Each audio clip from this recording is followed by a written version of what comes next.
Futhi siyogoba lona ngempela ngani zakwethu ithi kusasa lokusana kanjani ngo7 ntambama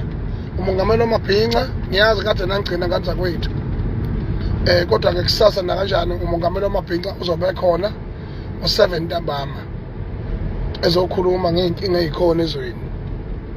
lakho ke ukuthinta ipolitiki ngiphinde ngikhulume ngeenkinga ezikhona endlunkulu kaZulu lokho kuthinta ubuthina njengoba thina siyindlunkulu kaZulu thina siwuZulu ngizokhuluma ngakho noma kanjani akekho futhi ozongivimba lokho bese ngiphinde futhi ngikhuluma ngento ethinta uMaskandi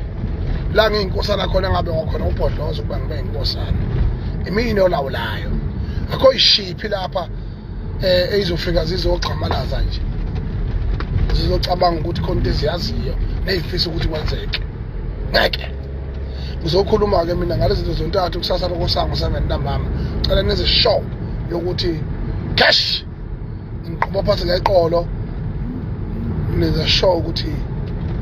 niyalalela ngo7 PM ntambama olwesibili kusasa lokusayo ziyakhala